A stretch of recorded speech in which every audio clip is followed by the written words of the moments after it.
نحمده ونصلي على رسوله الكريم أما بعد فأعوذ بالله من الشيطان الرجيم بسم الله الرحمن الرحيم الحمد لله الذي هدانا لهذا وما كنا لنهتدي لولا أن هدانا الله رب اشرح لي صدري ويسر لي أمري واحلل عقدة من لساني يفقهوا قولي رب زدني علما بيسر ولا تعسر وتمم بالخير وبك نستعين يا فتاح اللهم فقهنا في الدين آمین یا رب العالمین۔ السلام علیکم ورحمۃ اللہ وبرکاتہ۔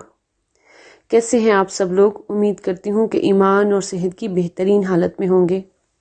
الحمدللہ، اپنی نیتوں کو خالص کرتے ہوئے اپنے رب تعالیٰ کا شکر ادا کرتے ہوئے کہ اس نے ہمیں یہاں تک پہنچا دیا، ہمیں توفیق دے دی، ہمیں چنے ہوئوں میں شامل کر لیا کہ ہم اس کے کلام کی زبان کو سیکھنے کی کوشش کرنے جا رہے ہیں۔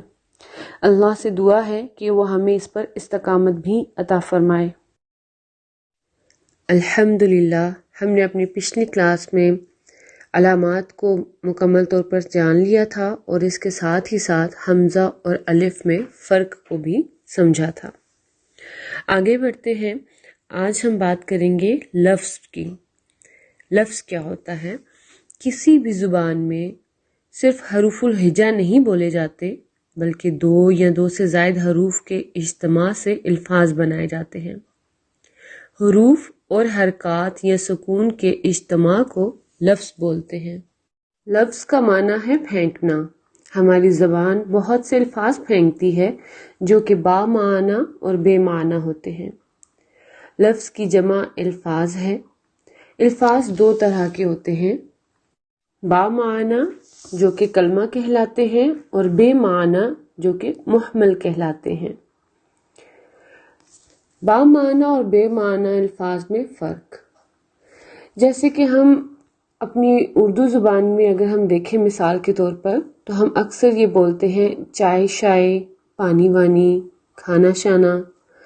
تو ان مثالوں میں دیکھیے کہ جو میں نے بولا چائے، پانی، کھانا، یہ سب با معنی الفاظ ہیں، جبکہ شائے، وانی، شانہ یہ سب بے معنی ہیں، یعنی وہ الفاظ ہیں جن کا کوئی معنی نہیں ہے۔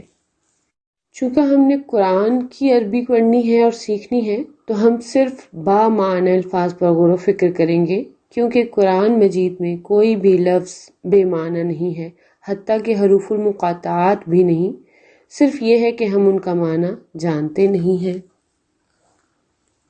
جیسے کہ میں نے پہلے کہا کہ کسی بھی با معنی لفظ کو کلمہ بولتے ہیں۔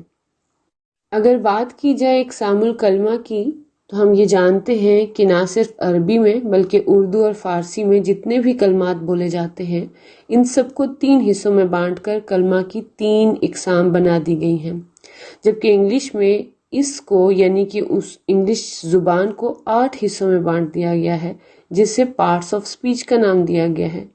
اس میں بھی اختلاف ہے، کچھ کے نزدیک یہ 9 ہے اور کچھ کے نزدیک یہ 8 ہے، جبکہ اردو، عربی اور فارسی میں با معنی الفاظ 3 اقسام پر مبنی ہے۔ نمبر 1 اسم، نمبر 2 فعل، نمبر 3 حرف۔ اسم کی بات کرتے ہیں تو اسم وہ با معنی لفظ ہے جو کسی شخص، چیز، جگہ یا کسی کام کا نام ہو یا کسی صفت کا نام ہو، یعنی کسی اچھائی یا برائی، صفت اچھائی یا برائی کو کہا جاتا ہے۔ اسم ہر طرح کے زمانے کی قید سے پاک ہوتا ہے، مثلاً الکتاب، احمد، القلم، الغفور، صادق وغیرہ۔ اس کے علاوہ گنتی، رنگوں کے نام، دنوں اور مہینوں کے نام سب اسم ہی ہوتے ہیں۔ کلمہ کی دوسری قسم کی بات کرتے ہیں فعل۔ فعل وہ کلمہ ہے جس میں کسی کام کا کرنا یا ہونا پایا جاتا ہے اور اس کام کے ہونے کا زمانہ بھی معلوم ہوتا ہے، مثلا یہ کام ماضی میں ہوا یا حال میں ہو رہا ہے یا مستقبل میں کیا جائے گا۔ کسی کام کے کرنے کا حکم دینا یا اس سے روکنا بھی فعل ہی ہوتا ہے. مثلا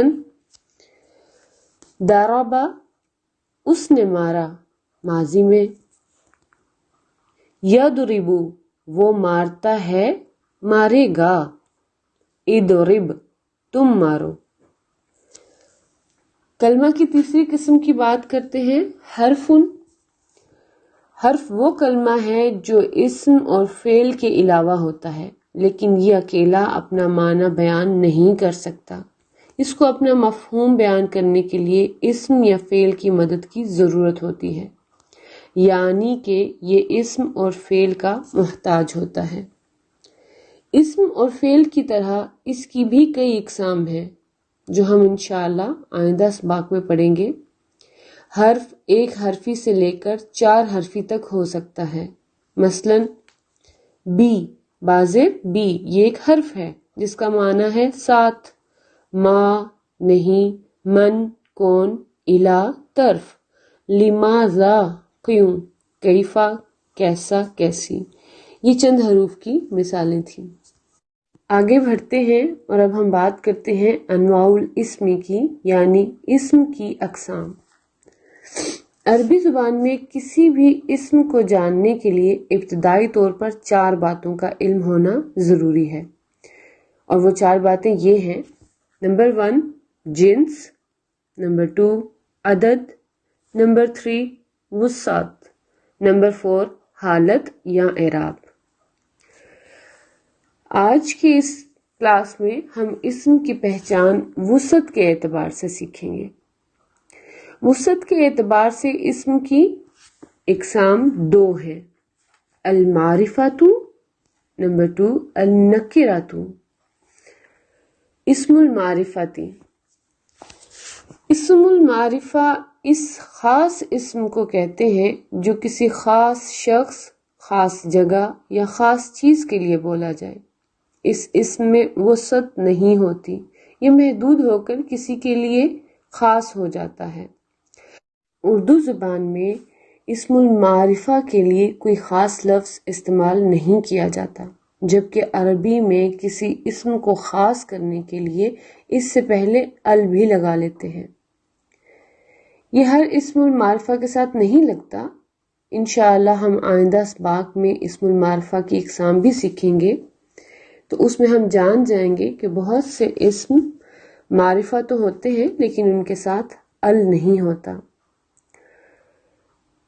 یہ جو اسم سے پہلے ہم ال لگاتے ہیں، اس ال کو یعنی الف لام کو لام التعریف بھی کہتے ہیں.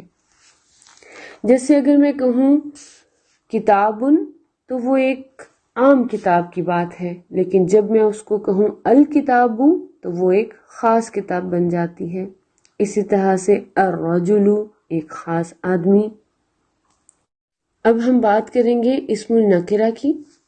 اس اسم کو کہتے ہیں جو کسی عام شخص، چیز، جگہ یا نام کے لیے بولا جائے. اسم النکرہ میں بہت وسعت ہوتی ہے. اس کو ہم ایک مثال کے ذریعے سے سمجھتے ہیں. مثلا کلاس روم میں سب طالب علم موجود ہیں تو طالب علم زیادہ ہیں، لیکن اگر کسی کو کھڑا کر کے اس کا نام پکار کر کہا جائے کہ فلاں طالب علم کھڑا ہو جائے تو اب وہ طالب علم ایک خاص طالب علم ہو گیا. تو اس طرح سے طالب علم جو پوری کلاس میں مبنی تھے اب وہ محدود ہو کر صرف ایک رہ گیا. اردو میں اسم المعرفہ کی طرح اسم النکرہ کے لیے بھی کوئی خاص لفظ استعمال نہیں ہوتا، لیکن عربی میں اس کی پہچان ہمیں کلمہ کے آخری حرف پر موجود تنوین سے ہو جاتی ہے، یعنی کہ اس حرف پر فتحہ، کسرہ یا دمہ کی تنوین ہو سکتی ہے. مثلا کتابن، کتابن، کتابن. اسی طرح سے رجلن، رجلن اور رجلن. اس میں ایک اہم قاعدہ جو ہے اس کو یاد رکھنا بہت ضروری ہے، وہ یہ کہ ال اور تنوین کبھی بھی ایک ساتھ ایک کلمہ میں نہیں آ سکتے. جب ال ہوگا تو کلمہ کے آخری حرف پر صرف ایک حرکت ہوگی، جیسے کہ الکتابو. تنوین کی صورت میں ال غائب ہو جائے گا. تب کتابن ہو جائے گا۔ اس کے علاوہ بعض مردوں کے نام ایسے ہیں جن پر تنوین ہوتی ہے لیکن وہ نکرہ نہیں ہوتے بلکہ معرفہ ہوتے ہیں، کیونکہ وہ کسی خاص شخص کا نام ہوتے ہیں۔ بس یہ عرب کا اسلوب ہے کہ وہ مردوں کے کچھ ناموں کے اوپر تنوین لگاتے ہیں۔ ہماری آج کی نشست یہاں پہ مکمل ہوتی ہے، اس دعا کے ساتھ کہ اللہ تعالیٰ ہمیں ایسا فہم عطا فرمائے کہ ہم جو کچھ بھی سیکھیں، جو کچھ بھی سمجھیں، وہ ہمیں ہمیشہ کے لیے یاد رہ جائے اور ہم اس کو دوسروں کو بتانے والے، دوسروں تک پہنچانے والے بن جائیں۔ اور اس کے ساتھ ساتھ اللہ تعالیٰ میرے اور آپ کے لیے بے شمار آسانیاں فرما دیں، آمین۔